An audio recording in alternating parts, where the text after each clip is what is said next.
Welcome back to my channel. Today I am going to try to figure out how to use this envelope as not a corner tuck, but a side tuck. So my little envelopes were too short, and this one, of course, is too long. I wanted the pointy part in the middle still, so that's why I'm cutting from the ends. And that also makes it easier to decorate the inside of the envelope. Again, I am using, let's see, Foxglove Bliss by ArtyMaze. So she has some violets and purple hues. Oh my God, I can't even talk today. I apologize. In the kit. And those are the colors that I'm using on some of the pages. Now these papers here are from Antique Papery, but they were purple-ish. And I figured it would be okay to go ahead and use them to decorate this envelope. Now this little piece here, that is from ArtyMaze's kit. And I am trying to decide the best way to do this. At first, I figure I can cut it out and then glue it on, and then I remember I am not good at positioning and gluing things on, so I decided it's better just to glue the envelope onto the scrap piece and then cut around it. And even then, I don't even cover up the tip all the way, so I would have made a huge mess if I had tried it the other way. So for me, this way is easier. Just glue the envelope down onto the piece of paper and cut the excess off. And I do end up using some of the excess pieces for collaging on the rest of the envelope. So I never throw away. Even though you think it's just an odd shaped piece, but it actually comes in handy. So I know I wanted kind of collage. I didn't have a whole lot of an idea of what I wanted to do. I just wanted some things purple on this page, and I like the flowers and the purple colors. And so I figured I can tear up one of those other pieces and collage and cover up. I don't need to cover up the back of the envelope because that's going to be the part that's facing the page when I glue it down. So I mainly just wanted to cover this inside of the flap, the top of the flap, and that funny shaped piece there. Now there's always some pieces that need to be glued down, so make sure you catch those before you start gluing everything else down, just so that they don't get in the way later when you're trying to stick things inside the envelope. And I left the sides unglued just in case things cover the edge, or if I needed to open it again. That's the only reason why I didn't glue down the sides yet, just in case, because I really wasn't sure how I was going to collage. So I figured the bunch of flowers would be good for the bottom of the envelope, and the few flowers on top would be good for the flap. There we go.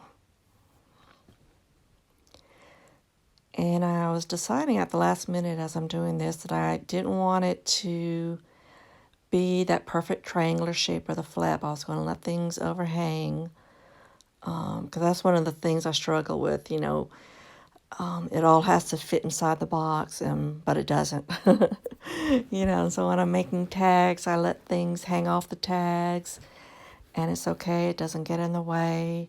It doesn't have to be a square shape or a rectangle shape or this triangular shape,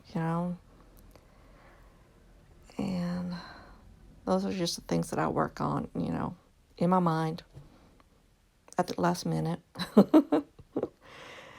So I'm just trying to find some pieces to go on the corners here to cover up that whiteness.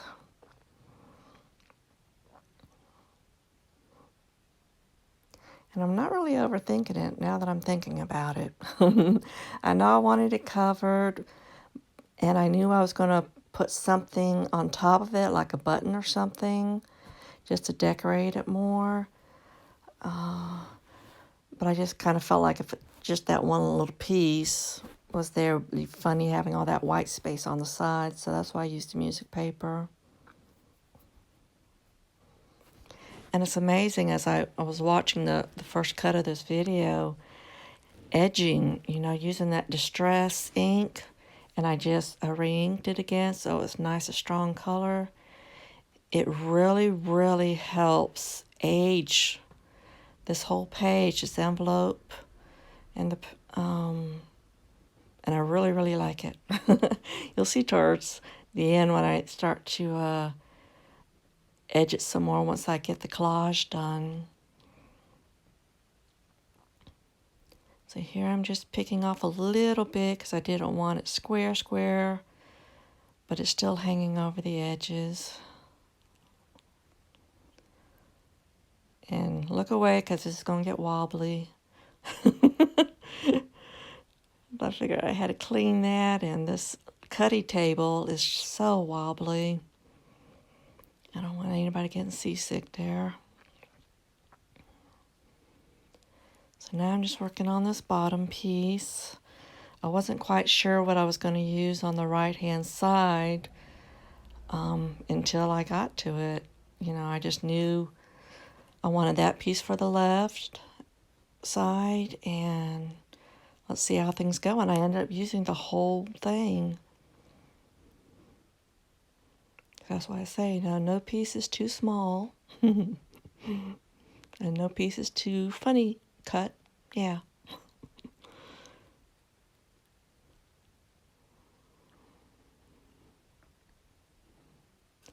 So I wasn't sure if I was just going to lay a whole sheet of cardstock paper, scrapbook paper across the bottom there, if I was really going to, use pieces, parts to collage it. So that was one of the reasons why I left the sides open, because I wasn't sure how I was going to do it until I started fiddling with it. So I was debating whether or not to tear up, another piece, and then I remembered I had some more of that purple piece. And at first I'm like, well, it just kind of fades right into the other background. But once I edge it, it doesn't look bad. And the flap is going to be closed anyway, and I don't think anybody's going to stare at it too long. I could be wrong. But I think it all worked, especially once I edge it. And I like the fact, you're using up your pieces, parts. Then I just have to remember which pieces go down first. How did I just have this laid out? See, I start to glue that. I'm like, nope, this piece first. Oh, wait till you see what I do with the buttons. Oh my gosh. I just want to say the struggle is real sometimes. But it's always fun. I love creating. I mean, I wouldn't know what to do with myself if I wasn't able to create. So even though things don't always turn out right as planned, I still have fun with it, and I just laugh it off.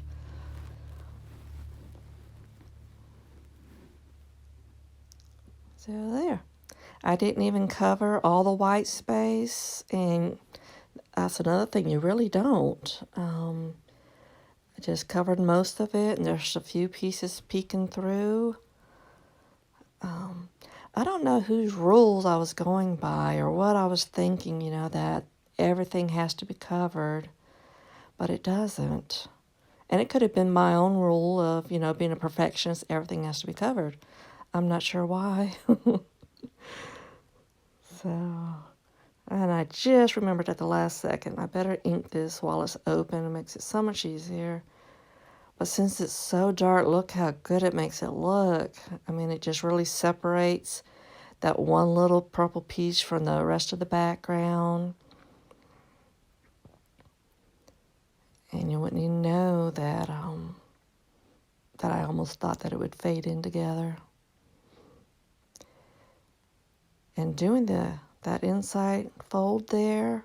That just always helps make it look so vintage and aged. Look the way that brown makes it look. I love it. Can you tell? Especially when I've got enough ink on the ink pad. So here I'm trying to figure out and make sure that I'm doing right. I was going to sew it, but if I did that, then the flap would have been sewed. So I decided against sewing it, and I was just going to glue the 3 sides. So that'll be a tuck space behind it, and you have the tuck space inside of it.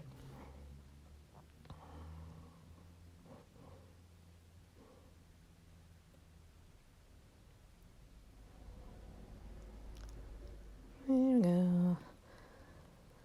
Just holding it down a bit, making sure it has that good contact and time to start to seal and dry. Sometimes it'll lift up on you, especially when you're working with thick. Because I've got the 2 layers of envelope and then a couple of layers of the scrapbook paper, well, and the digitals. So here I'm working on a little collage piece for that flap, just to decorate it up a bit. And then it'll also hide that little tip of it. So I'm just looking what I have, and I spot this little purple button that I just found in a sewing kit. And I struggled for like 2 hours trying to open it there. But it's just perfect. And then I was like, well, what happened to the button? Did you see what I just did with it? I tossed the button back into the button tin. That's what I'm saying. Struggle is real. I was like, where did it go? And now I pulled out that pink button because I figured I can use it. And maybe that's what my mind was thinking. So I threw the purple button back in. Oh my goodness.